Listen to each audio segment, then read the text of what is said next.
Hi, welcome everyone. Can you hear me? No. No?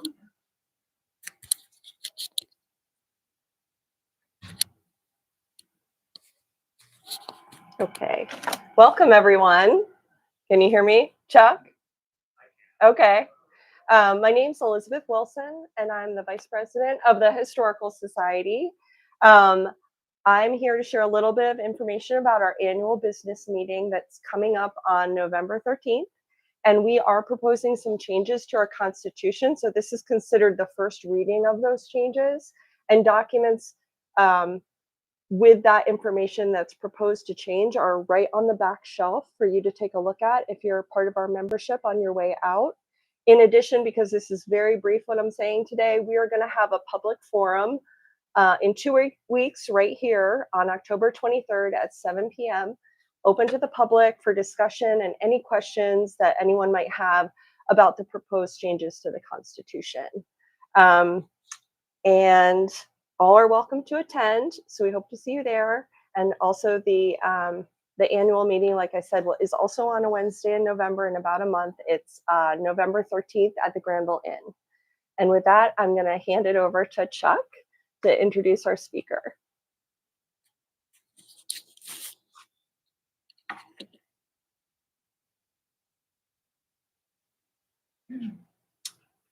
Thank you all for coming this evening.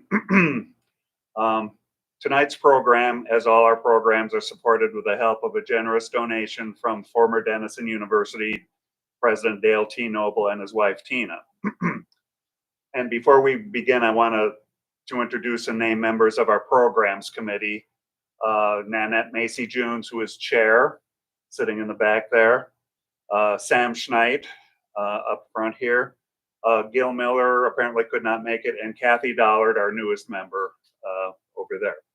So, our speaker tonight, Sarah Hinkelman, is the historic site manager of the Newark Earthworks and Flint Ridge Ancient Quarries and Nature Preserve on behalf of the Ohio History Connection. The Ohio History Connection, excuse me, is a statewide nonprofit organization whose mission is to spark discovery of Ohio's stories by embracing the present, sharing the past, and transforming the future. She joined the OHC in 2022 after having spent 3 years at Hopewell Cultural National Historical Park, where she served as a park guide. It was there that she found her passion was sharing the story of pre-contact American Indians in Ohio and the connection their descendants have to the landscape. She has her master's in anthropology from Ohio State University and is a certified interpretive guide through the National Association of Interpretation. Sarah lives here in Licking County, where with her husband, 2 small boys, a cat, and a dog. So tonight, Sarah will highlight the impact of World Heritage inscription on the Newark Earthworks in the last year and how this designation will continue to shape the future of the site. She will also discuss future programming, events, and changes to the Newark Earthworks and how the site can serve and support the local communities surrounding the site. Great. Thank you. Thank you, Chuck.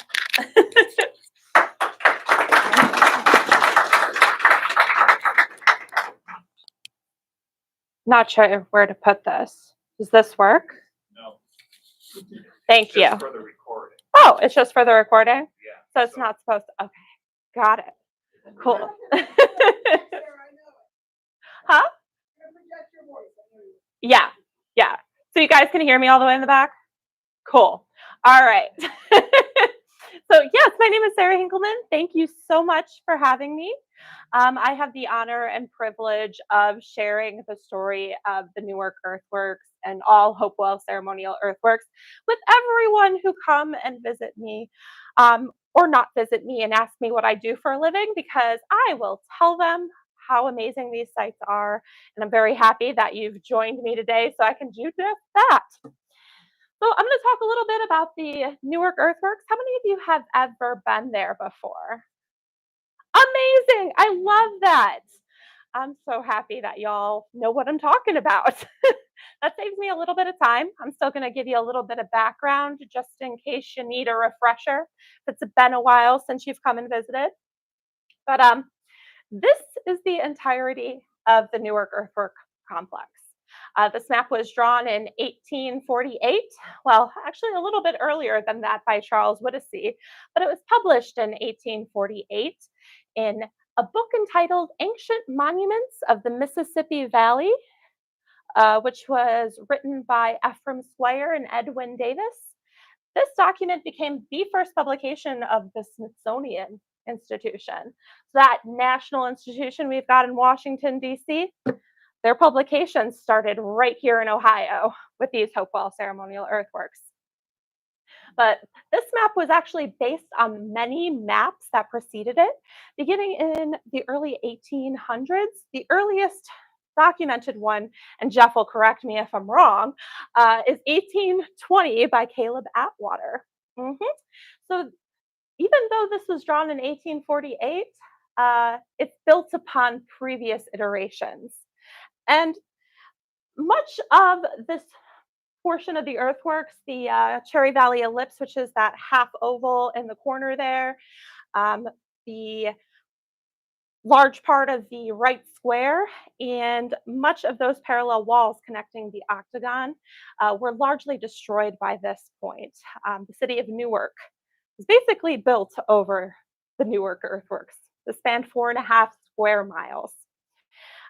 The Ohio Erie Canal, the excavation to build that really important transportation route, cut straight through the Cherry Valley Ellipse and a portion of the square.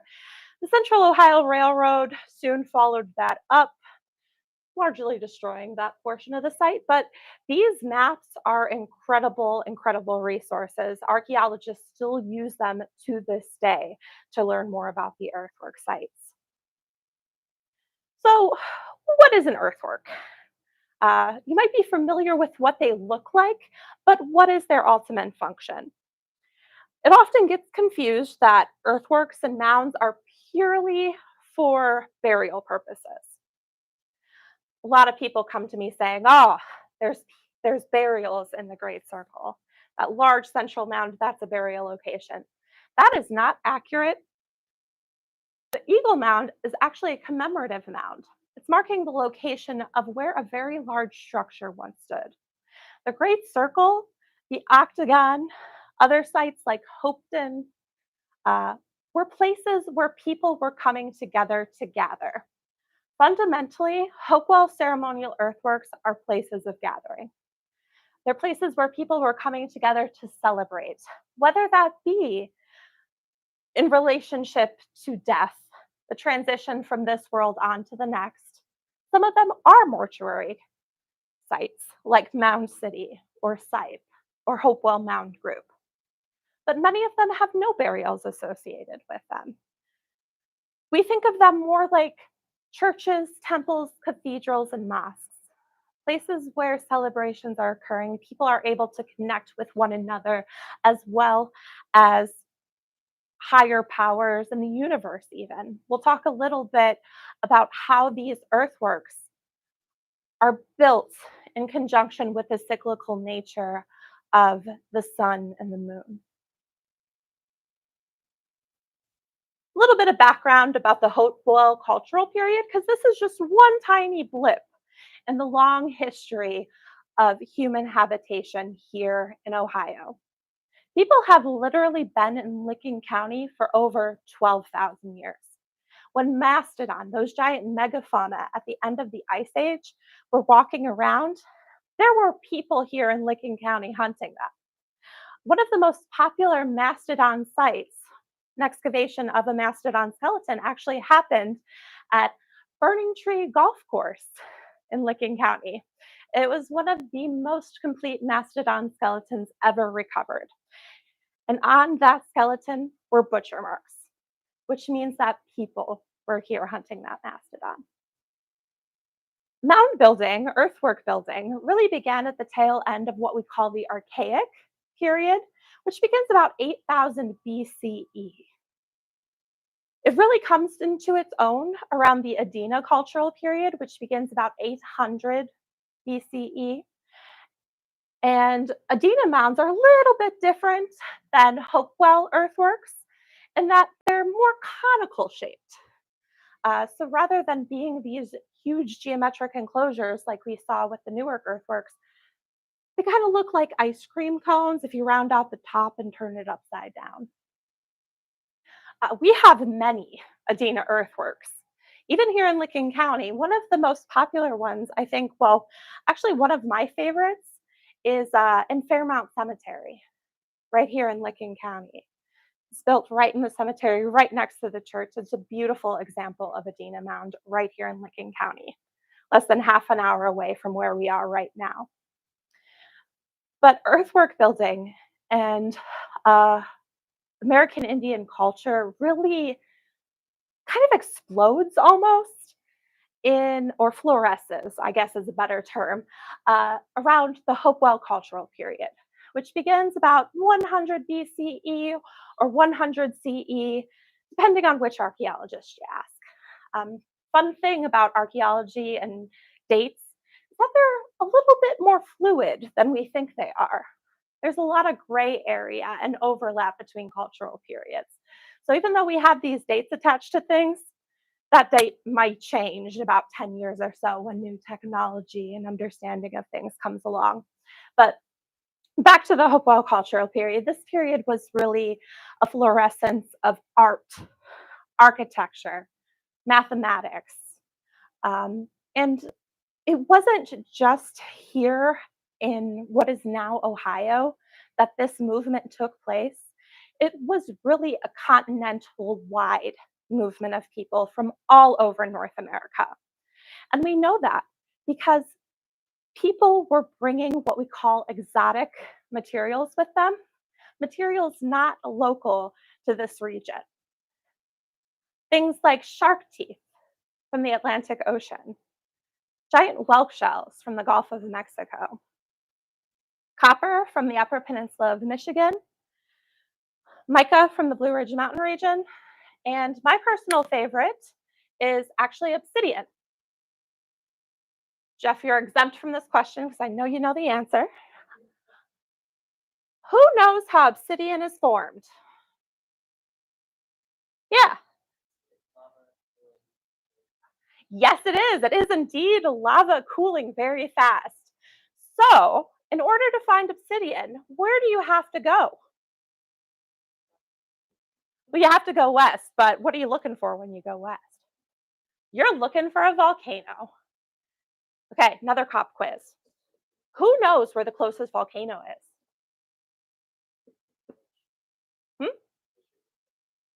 Pacific Northwest, a little bit closer. A little bit closer. It's close though. Yes, Yellowstone. And we know that the obsidian we found here in Ohio comes from Yellowstone. The chemical fingerprints, the obsidian here with these Hopewell ceremonial earthworks and the obsidian from Yellowstone match perfectly. My friends, that's over 1,800 miles away. And we're talking 2,000 years ago. They didn't have planes. They didn't have trains or cars. These American Indians, these indigenous people were traveling by foot. They were traveling by waterways. The fact that they were coming here was something incredibly special. Something special was going on right here. We'd like to think of these places as these Hopewell ceremonial earthworks as places of pilgrimage. This was the equivalent of Jerusalem or Mecca to American Indians 2,000 years ago, right here where we are today. Ohio, or the land that we now call Ohio, has the largest concentration of earthworks and mounds in the whole entire world. And what's even more amazing about this cultural period is we don't have any evidence that they had a hierarchical structure. There was no chiefdom systems. There was no president or one person in charge. This was an act of devotion. People were coming together willingly, without coercion, to be a part of what was going on here, to participate in building these earthworks. That's something really special. We can learn a lot from these indigenous people in terms of cooperation. So this period of time, if if somebody asked me if you could take a time machine, which era would you go back to? I'd say the Hopewell cultural period because it would be something so special to see what was going on here. Um, and I think that's truly something incredible. As I mentioned, there's a lot of earthworks here, a lot of mounds. We have the largest concentration of earthworks and mounds in the whole entire world right here in our state. Um, and I like to make a little joke, but it's not really a joke. You know how our motto, Ohio's motto, is like the heart of it all? We've literally been the heart of it all for over 2,000 years. This was the place to be. Most of these earthworks and mounds are concentrated in the Scioto River Valley in what is today Ross County, the Chillicothe region. There's a dozen earthworks just in that small area, but that's one of very, very many. This map here isn't the best. This is William C. Mills' Archaeological Atlas of Ohio. It was published in 1914. If you can spot all those little red dots, or the clouds of red if you're all the way in the back and can't make out the dots, um, those are all earthworks and mounds right here in Ohio. At one point in time, there were over 10,000 of them, over 100 earthwork complexes. Really, this was the place to be. And if you think about Ohio and the nature of Ohio, it does make a little bit of sense. Um, I remember growing up in northeastern Ohio, a lot of my classmates wanted to get out of the state. They said, "There's nothing here." I think they're wrong. Ohio really has it all because thinking back, even 2,000 years ago, we've got amazing resources, natural resources. We've got some beautiful state parks, and the topography, the natural resources, the soil, the fact that we have half the state glaciated and half the other half not glaciated, it creates these wonderful edge environments which promote biological diversity. This place has always been a really wonderful place to be. I mean, I wouldn't leave Ohio now if you paid me to. Well, depends on the dollar amount, but um, no, I truly love it here, and the fact that I get to tell the story of this place and the people who have lived in this place is something truly incredible. Um, like I said, honor and a privilege.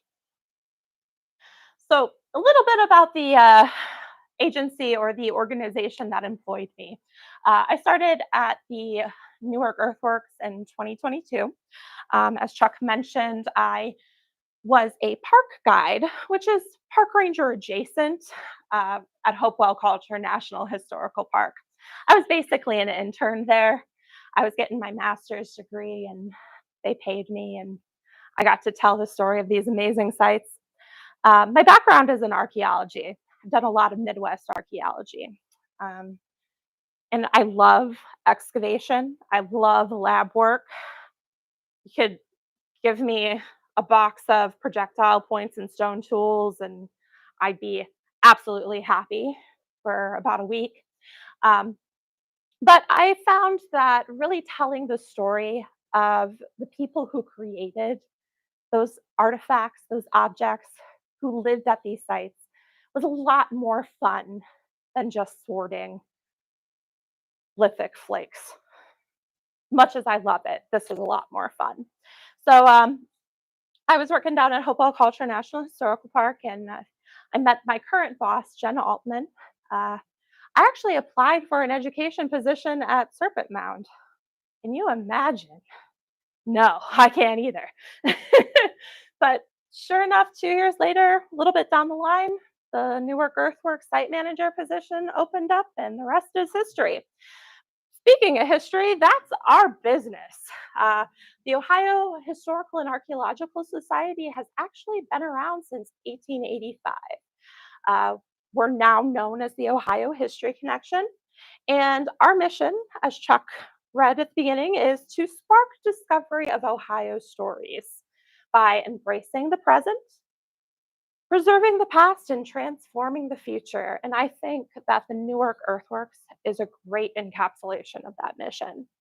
Um, well, the way that we're funded is we are ultimately a 501c3. We're a nonprofit organization. That's often confused. A lot of people think of us as the state. We are not. We do satisfy some requirements that the state usually uh, fulfills. So, for instance, the Ohio History Connection houses the State Historic Preservation Office. We also house the Archaeological Depository for the state of Ohio. So we get some funding for those uh, services that we provide. We also have over 50 historic sites in our site system. Many of those are state historic sites. So we get some funding, general operation funds to fulfill the requirements of upkeeping and preserving those historical sites. We're also eligible for capital funds, which are big, large projects, like, say, your museum's HVAC system totally goes kaput. Capital funds will help you restore that. Or if you're opening a new historic site, capital funds might help with that too. But our big main center is located in Columbus. If you've ever driven State Route 71, seen that big concrete square building, it's brutal. Get it? It's brutal as architecture. Huh? That's our building. That's our main center, but we're really present throughout the state of Ohio. If there's something in history that you're interested in, whether that be air and space or Civil War, Revolutionary War, we've got a site for you. So that's a little bit about what we do. Many of our sites, I think over a quarter of them, if I'm counting correctly, are American Indian sites. Like I said, Ohio has a deep history of indigenous habitation here. And two of those sites are actually right here in Licking County, the Newark Earthworks and Flint Ridge Ancient Quarries and Nature Preserve. I won't talk much about Flint Ridge, but if you've never been there and you like to hike, I would highly recommend. It's beautiful. But the Newark Earthworks, we have two main components of the site that are perfectly preserved today. The octagon, 50-acre perfect octagon, and the observatory circle. And then we have the Great Circle. This is an aerial view taken by Timothy Black. I have to say, he's like one of the best earthwork photographers I've ever met. But this is the Great Circle in winter. 30 acres right there. And just recently, well, about a year now, that year went real quick, these sites were inscribed on the UNESCO World Heritage List. You guys familiar with UNESCO? Yeah? Raise your hand if you heard of it before. I see some hands down though. Okay, so UNESCO is an international wide organization. Over 21 different countries are part of UNESCO. It stands for the United Nations Education, Scientific, and Cultural Organization. And one of their duties is to preserve historic sites, World Heritage sites, that encapsulate something incredibly unique about what it means to be human. Every one of the World Heritage sites, and there's about, well, I haven't got my updated number, but about a year ago, it was 1,199 World Heritage sites. They're probably up to like 1,200 now. There's 1,200 sites throughout the world, all over the world. And if you think about it, like 1,200, it's not that much. It's actually a kind of cool, exclusive little club. And each of these sites are nominated based on 10 criteria. I can't name them all right off the top of my head, but we, meaning the Hopewell Ceremonial Earthworks, put our nomination forth based on two of those criteria. 1, masterpieces of human creative genius. That's criteria 1. And then criteria 3, outstanding testimony to the accomplishments of a culture or civilization. Those are the criteria that we were nominated for. There are actually 8 earthwork sites that are part of the Hopewell Ceremonial Earthworks. We're a serial nomination. It's not just 1, but 8. And we are the 25th World Heritage Site in the United States. 25th. Again, we've got 50 states. We're a pretty big country. 25, not a lot. It's a pretty big deal that we've received this inscription. And many of my colleagues and my friends, Jeff Gale being one of them, have worked over 20 years to make this a possibility. This is a culmination of people's careers, and it's just the beginning. And that's kind of what I want to talk to you guys about today. What are we doing? Where are we going from here? But first, let's talk about these criteria. So why are these masterpieces of human creative genius? Well, one of the reasons is because these earthwork sites have incredibly precise geometry. The American Indians, the indigenous people who built these earthworks and planned them, were truly mathematicians. They were engineers. We're talking perfect circles, perfect squares, and octagons. How many of you have ever tried to draw an octagon freehand? How'd that go for you? I'm guessing not well with the chuckles. Yeah, and you probably tried to draw it on an 8.5 by 11 sheet of paper, right?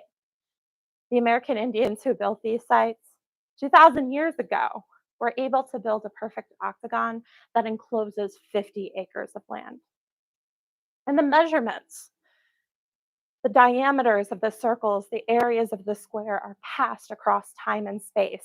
We see 20-acre circles like the observatory circle here at Newark that perfectly is identical to the circles at Hopeton Earthworks in Chillicothe, over 60 miles away. The replication of the geometry across time and space is something special. And these were created by human hands. They didn't have backhoes, they didn't have excavators. They didn't have metal shovels and hoes and things like that. They were building these earthworks with simple tools. Woven baskets, mussel shell hoes, bone hoes, wooden digging sticks. The Newark Earthworks, that whole entire earthwork complex that I showed you, we estimate that it took about 7 million cubic feet of earth to build that earthwork complex. You boil that down into baskets, cubic feet, about 21 million. This was a huge, huge endeavor. Here's a little bit about the geometry of the Newark Earthworks in particular. As I mentioned, the octagon is 50 acres. The circle attached, about 20 acres. The square, even though it doesn't look perfect in this image, I promise you it's pretty darn close to perfect. It's 20 acres and the circle is 30.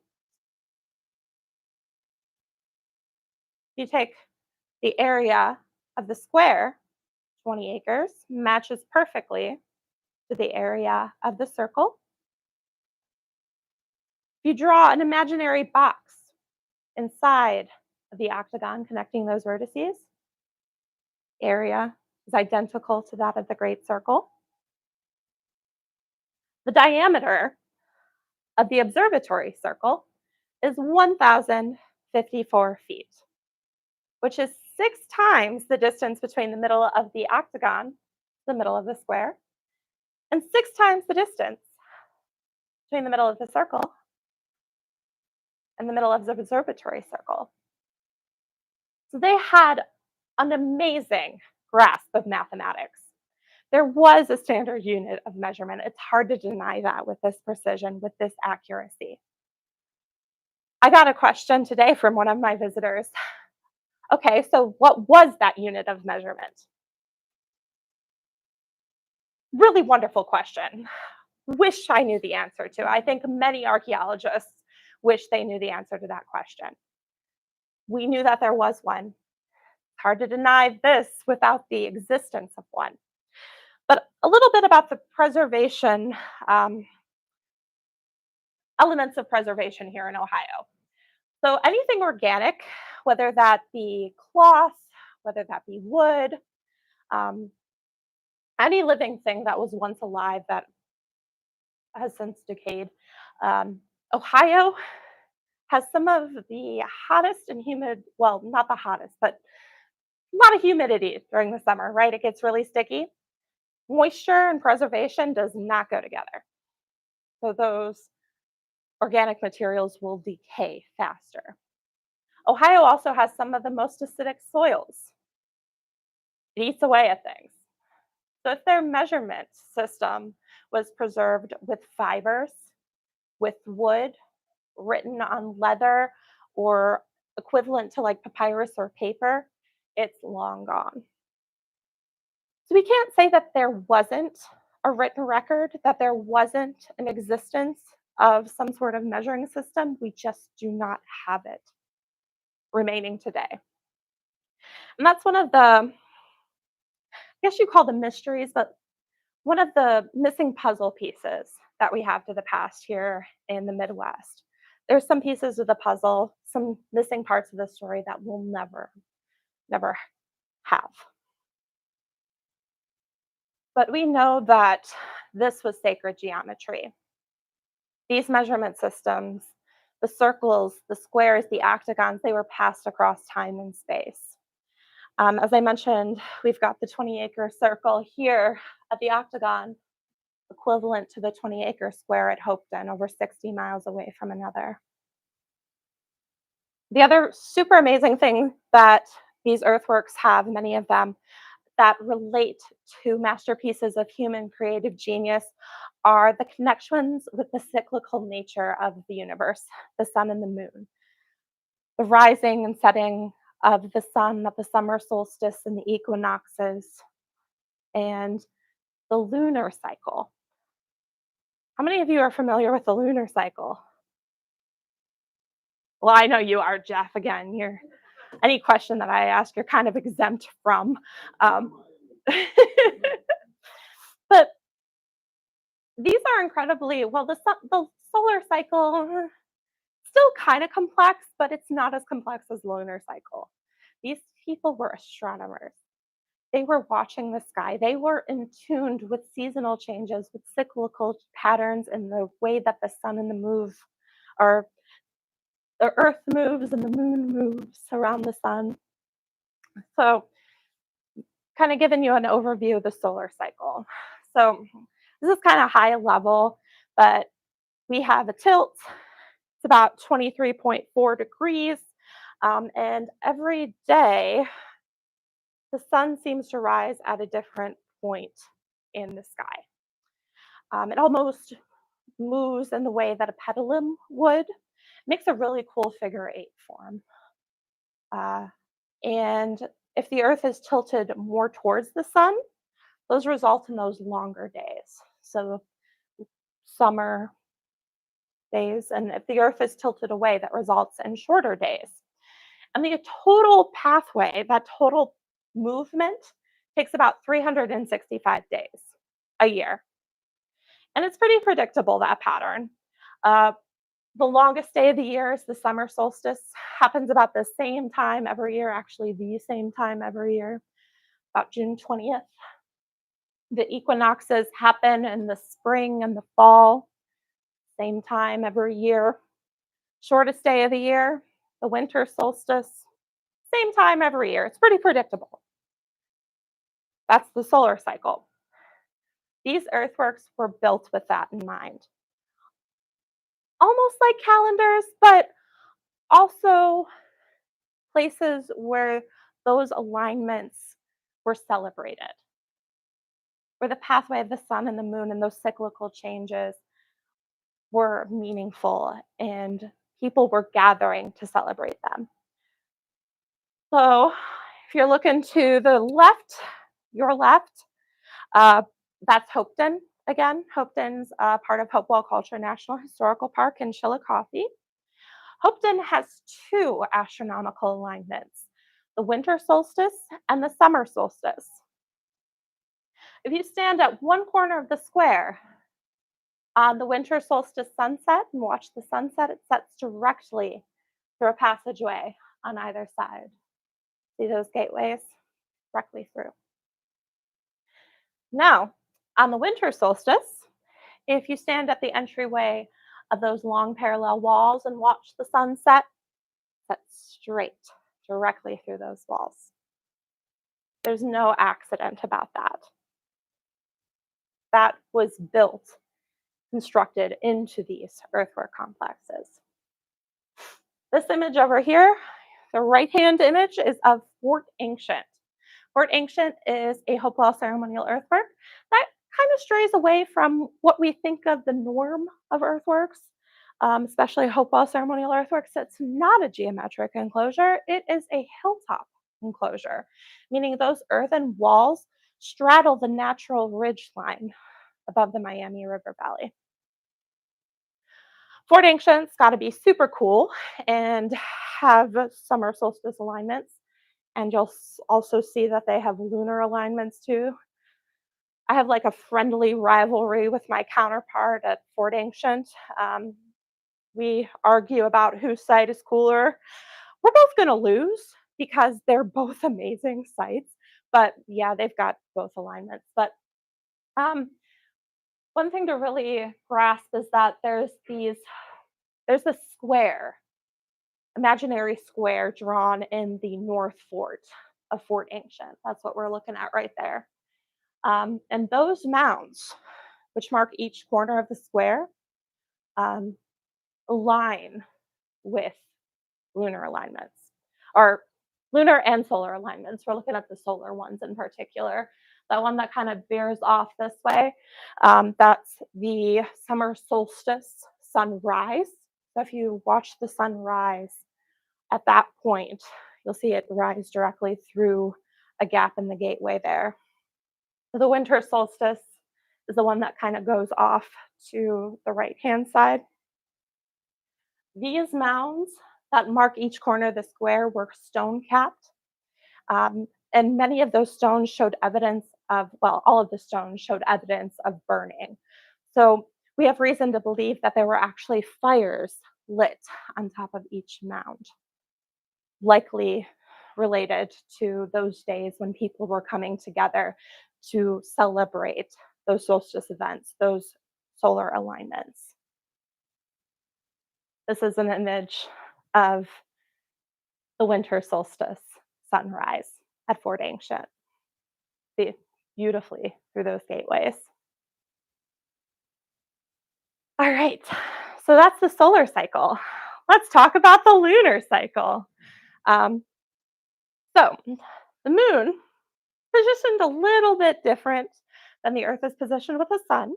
It's about 5 degrees difference. Not that that matters to, I mean, it does matter, but like, not that it's something that we can conceptualize, but that angle makes a big difference because the way that illumination happens.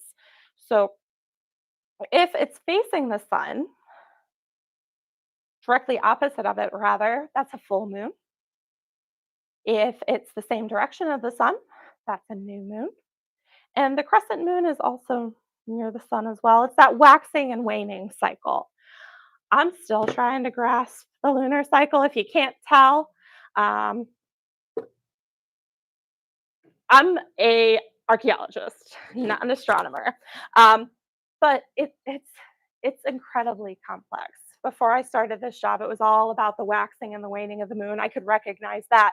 But did you know that the moon actually rises at different points throughout the year? Well, not even just over the course of 1 year, but over the course of 18.6 years?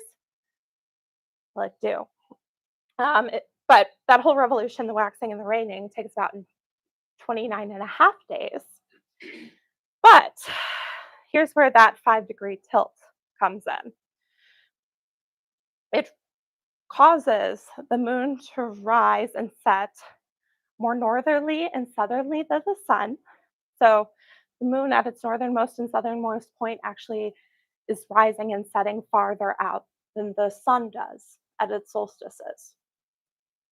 And the northern and southernmost moonrise and moonsets happen only every 18.6 years. We call that its maximums, where it's the farthest out it's ever going to be. And then over the course of 9.3 years, that angle kind of narrows out to what we call its minimums, where the northernmost and southernmost points are the closest they're ever going to be. Then it takes another 9.3 years to go back out again. The total lunar cycle is 18.6 years. It just so happens that the octagon of the Newark Earthworks aligns perfectly with the northernmost moonrise. The passageway between the circle and square there, or octagon. There's also 7 other alignments as well, but my favorite and the most visually stimulating one, I think, is the northernmost, directly through that passageway. Timothy Black, again, wonderful earthwork photographer, captured this image of the avenue and the lunar alignment. So, fun thing about finding these astronomical alignments, we actually didn't know they existed until about 1980. Which isn't that really that long ago, right? So, back on the topic of other World Heritage sites, so there's this place called Stonehenge, right? Stonehenge has solar and lunar alignments. Ray Hively and Robert Horn, which were 2 professors from Earlham College. One was a philosopher, the other one was a physicist. They were reading this book about Stonehenge and they're like, well, astronomical alignments, they're nothing. If you draw enough lines just by pure coincidence, you're going to get an alignment. Just happens. It's statistics.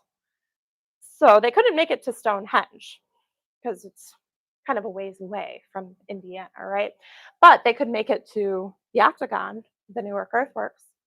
So they came to Newark with the goal of disproving astronomical alignments. What they found is that there are indeed no solar alignments here at the octagon. None. So their theory didn't pan out at all.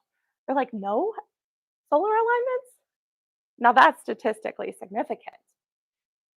And they're like, okay, if it's not the sun, maybe it's some other solar or some other celestial body.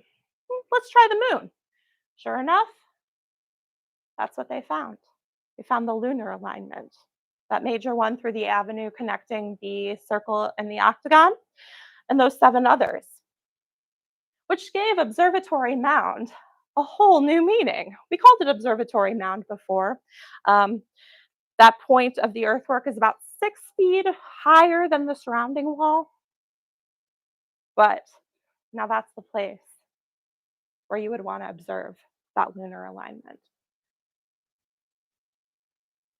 All right, so you might be asking yourself, when's that next alignment? Well, my friends, it's right now, happening.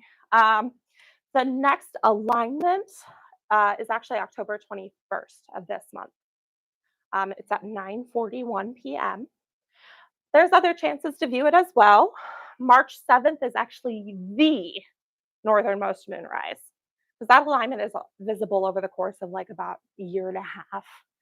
With our eyeballs, you can't really see the subtle itty bitty differences, but the northernmost moonrise is March 7th. It's at 11:35 a.m.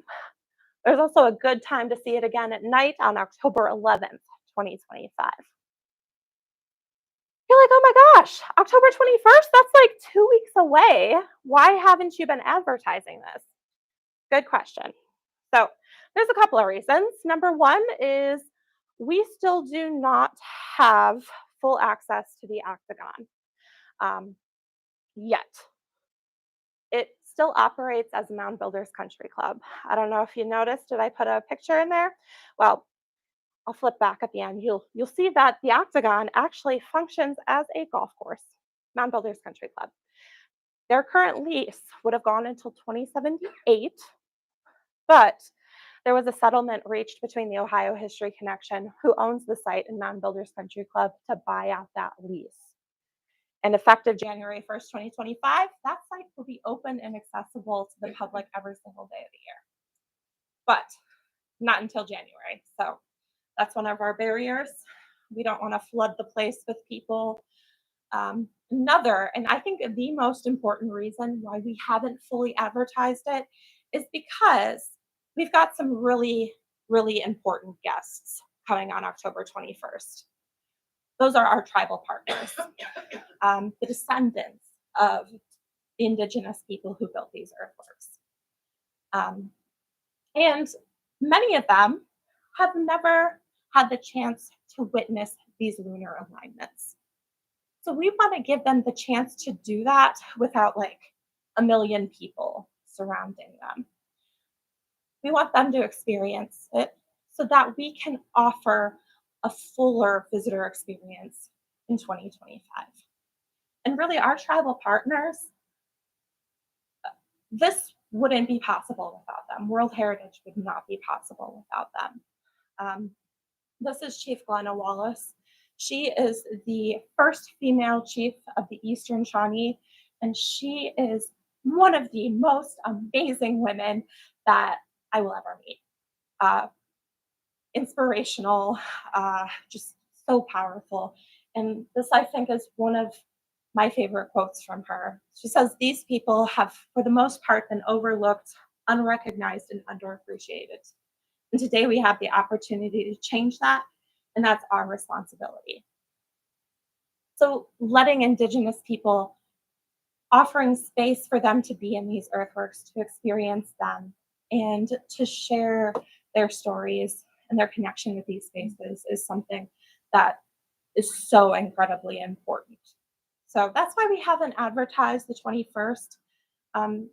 Their experience we're prioritizing amongst anyone else. These are the descendant communities. Many of them don't get the chance to visit Ohio very often. As of right now, there are no American Indian tribes with seats of government here in Ohio. There haven't been since 1843. Many of our indigenous tribes that called this land home were forcibly removed in the mid-1800s. And before that as well, with many broken treaties. Every American Indian tribe has their own Trail of Tears, even those from this area as well. This is our delegation that went to Riyadh, Saudi Arabia, when World Heritage inscription happened. And we've got 5 American Indian tribes represented on that delegation. Chief Glenna Wallace, next to her is Josh Garcia from the Wyandotte tribe. You go over, that young man there is Logan York. He's a citizen of the Nyamia. Next to him, you move to the left, is Alex Weesaw. He's a citizen of the Potawatomi tribe. Next to him is Joe Stallman, who is a citizen of the Seneca Cayuga. Well, he was the Tribal Historic Preservation Officer for the Seneca Cayuga, but he is a tribal citizen himself. The fact that they were able to be there on that day. And Chief Glenna was the one who gave the 2-minute address that we were allowed after World Heritage inscription occurred. It was something very special and something that we want to continue moving forward, tribal involvement in World Heritage. So how much is the Ohio History Connection invested in what the 8 minutes I have left. We're pretty invested. We've actually made World Heritage part of our strategic plan for the next 5 years. So in everything that we're doing, World Heritage is in the forefront. And our goals are to create a world-class visitor experience and promote economic development in the region. So it's not just meant to benefit the Ohio History Connection, but all Ohioans, and particularly local communities like you guys, Granville. So here's some of my goals. I want to maintain or increase the museum hours that we have currently at the Great Circle Museum. So currently, if you don't know, we're open Wednesday through Saturday, 10 a.m. to 4 p.m. And then on Sunday from 12 p.m. to 4 p.m. I'm hoping one day we can be open 7 days a week. But if you look at that last little bit, hoping to increase my site staff to make this a reality. Currently, I have 3 other full-time employees. 2 of them are maintenance. One of them is interpretation and visitor experience. The other 2 are part-time. I've also got 2 wonderful volunteers, and I'm always looking for volunteers if any of you are interested. But that is my goal. I want the space to be open to the public for education opportunities. And as I mentioned, January 2025, we will have a new portion of the site that everyone can enjoy, and making that a welcoming place where people can come and enjoy themselves, both recreationally, to walk around the site, but also to learn. Speaking of learning, I want to increase events and programming. I want events that appeal to all ages. Most of what we do caters towards, we get a lot of retirees. People have the time to travel and spend time. And 4th graders. See a lot of 4th graders. A lot of 4th graders. That's because that's Ohio History Connection, or Ohio History's, the 4th grade curriculum standard for social studies. Makes a lot of sense. But I want to go beyond that. I am looking forward to building more relationships with the universities that we have right here in Licking County. We've got OSU Newark. We've got Denison. OSU main campus isn't that far away either.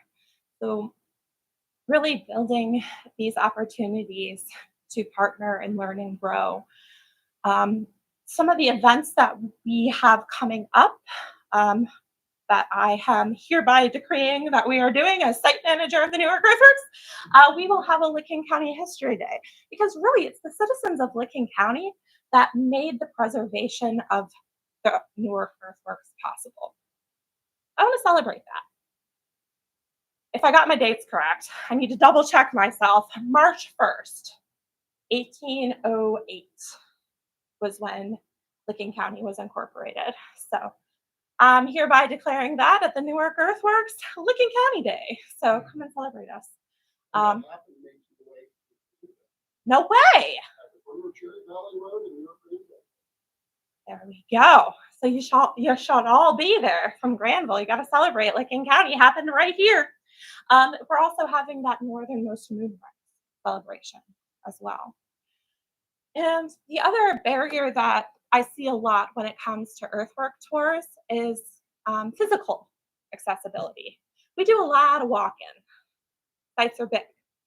So one of the things that I would like to incorporate more of is accessibility, whether that be through digital means, or we'll figure something out, but a way to fully experience the site without having to physically walk it. And then, like I said, we see a lot of 4th graders already, but I see more 4th graders going to Flint Ridge. Love Flint Ridge. Flint Ridge is amazing. But I want to see just as many at the Newark Earthworks as well. In terms of economic impact, we have seen a definite increase in vegetation since inscription. So we're looking at, you look from July 2023 to June 2024, we're seeing a huge difference between one year to the next. Year to date, we have about 1,000 more people than we did last year. And there's only more coming.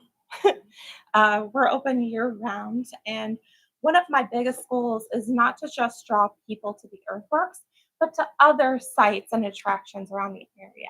Lincoln County has a lot to offer. I love living here. There's always something to do, whether that be going downtown or downtown here in Granville to get a coffee at River Road, eating at Three Tigers like I did tonight. We've got some amazing restaurants and breweries here. Black Hand Gorge for hiking. It's absolutely wonderful to be here. There's so much to do. So we want people to experience that and hopefully spend the night, because tourism is actually a huge business. I'm learning a lot from Dan Motor, who is the executive director of Explore Lincoln County. Tourism, man, like it brings in the big bucks. And that's what I'm hoping World Heritage can do for us here in Lincoln County, and not just here, but all over the state of Ohio. We have the opportunity to really capitalize on this and build our presence.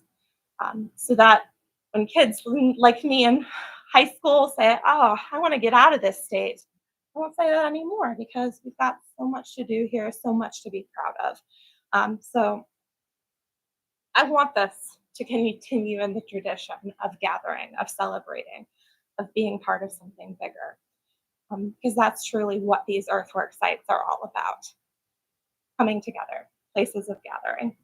And I want to thank you for being a part of that tonight, gathering here and learning.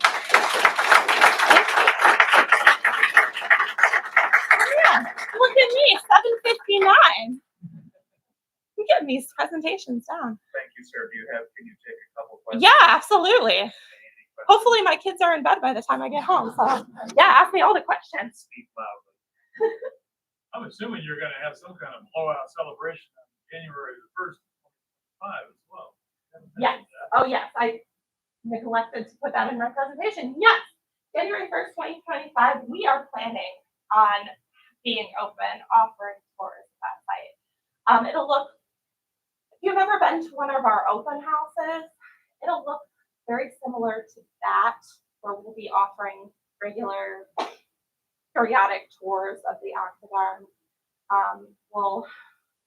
If I can order things in time, we'll have a bookstore available for souvenirs. We'll have a party. You know what? I'm gonna get a cake. We're gonna have a cake. Yeah. So yeah, January 21st. I'm calling it a new year, new beginnings at the Newark Earthworks. There we go. Yes, we will. Very good question. So what physical changes do we see occurring at the Octagon? So yeah, it is ultimately not going to look like a golf course anymore. But that is going to be a process. It's not going to be an overnight change. There's a lot of work that needs to be done even before physical changes start happening.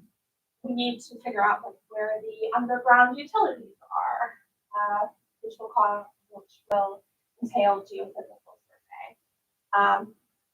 We need to figure out which pathways we're keeping and which pathways we're not. I can guarantee you we're probably going to get rid of the pathways that go over the earthwork. In terms of the building, that's going to also be a renovation effort as well, but ultimately that will serve as a space for education and learning. My goal is to make that the visitor center for the Newark Earthworks. Gallery spaces, exhibits rather, things like that. But it's going to be a minute, to say the least. And a lot of it also, the ability to change these things in a timely manner requires a lot of funding too. So if any of you have got some big box laying around, I know where you can put it. But yeah, so you ultimately see that space being very similar to the Great Circle, where it's a grassy open space. Ultimately, I would love to see more uses of grasses, some prairie restoration in the areas surrounding the earthwork itself, but there's a lot of work to be done before that happens. Yes.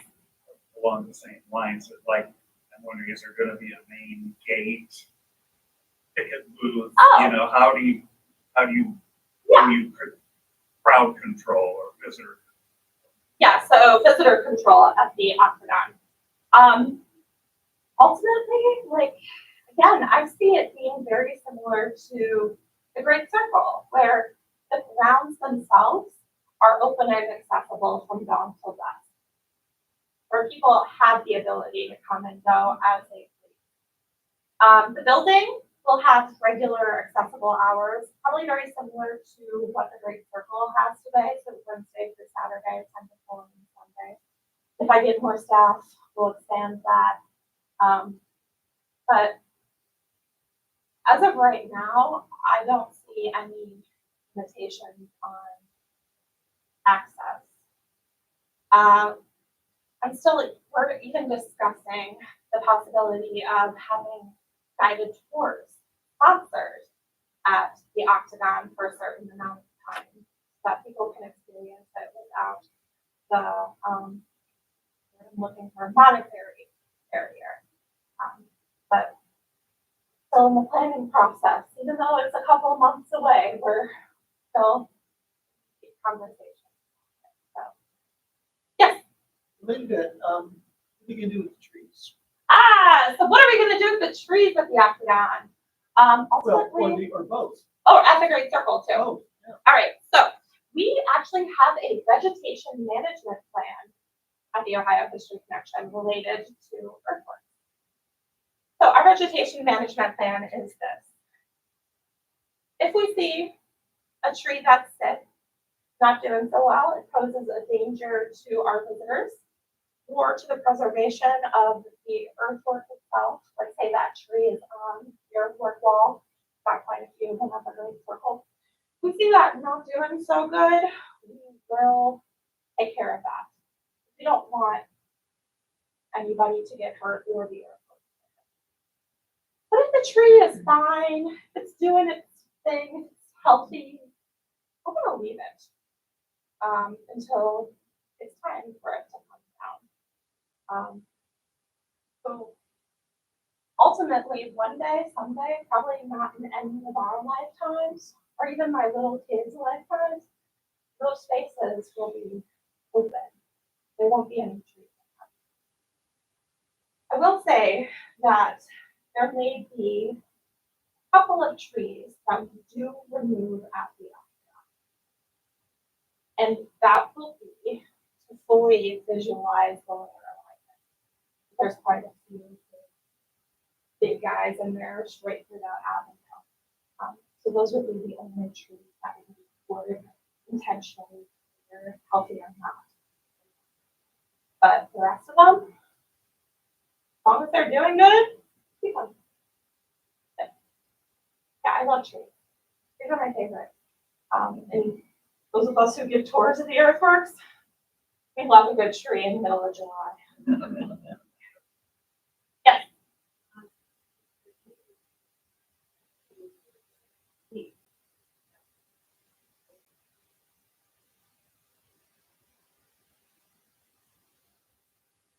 Not that we know of. There is no evidence of connection between European peoples and peoples of what is today in North America. People being people, we have this amazing ability as humans to come to realizations just on our own. We as people love patterns. Even from a young age, we love patterns, we see patterns. That's something that we all share as just being people. And even though things might look similar from culture to culture and region to region, doesn't necessarily mean that people have contact. If you ask my uncle, he is the first one who came up with the Kentucky Fried Chicken bowl. He figured that out. He did that first before they even started marketing. So he didn't find it, but I'm sure he was doing that before they did it. But you know, like independent realizations. My uncle does not work for Kentucky Fried Chicken. The different realizations just because of what we've got going on in our brain and we're hardwired as people. Yeah, Jeff. Are there any open houses between now and January 1st? There are. Oh yeah. So yes, October 20th and 21st are our Newark Earthworks open houses. October 19th, Jeff will also be leading a Newark Earthworks remnants tour. So, did you know that even though much of the earthwork is destroyed, there's our little bits and pieces here and there around the city of Newark. And if you join Jeff from 9 to noon, 3.5 miles, 3 hours, putting a hat and a water bottle. he'll point them out to you. Yep. So that's on October 19th from 9 to noon. October 20th from noon to 4, we'll be doing tours. We'll be doing activities. Come out and see us at the Octagon and the Great Circle. And then October 21st from 10 a.m. to 4 p.m., we'll be doing it all to tours, activities, all that kind of stuff. Yes. And while we're not open to the public for one of the northernmost moonrises, the counterpart to that, the southernmost moonrise, happened earlier today. And when you go out after this, the moon will be at the very lowest you will ever see it in the sky, and it's setting at its southernmost point at about 11:30 tonight. So you can see the moon in that extreme when you go out and you go, boy, the moon is really low on the southern horizon. That is as low as it will ever get in 18.6 years. So look south as you go out. Yeah, so southern. Right there. Maximum southern moonset? Nope. Oh, moonrise. Under your Moonrise. Under your maximum southern moonrise just happened this afternoon. No. And then maximum southern moonset all the way to the left. There we go. There we go. But it's just low in the So sky. if you're not doing it at 11:30, I didn't tell you, Jeff did. I didn't send you out there. Okay. One more question. Sure. Yeah. Just curious, like the gatherings, do you know if they only did it during like alignments or do you keep running away? I really don't. I mean, like once every 18.6 years, that seems like a lot of work just to be doing that every time. So they were probably gathering more frequently than 18.6 years. But places like Hopeton, they were probably doing it every year, winter and summer. Other sites like Town City, which is a mortuary center, they were doing that periodically when their ancestors were from this world on to the next. So we think there's at least some times a year where they were definitely gathering at those events. The Luna ones, good question. Yeah. Also, there's a question that I've had, like, it's interesting to think about it and to entertain it. So, like, we have this geometry, we have this standard across our site. And one of the visitors asked me, he's like, do you think they were like playing games here? Because the parallel that he drew was, hey, we have standardized large gathering places where we all come together to celebrate sporting events, as we NFL football field. Every major league baseball field, same size, same shape, soccer pitches. It's about I don't have an answer for you, but it was interesting to kind of entertain that thought. We do have parallels today. I don't know. Okay, another round of applause. Thank you, Sarah.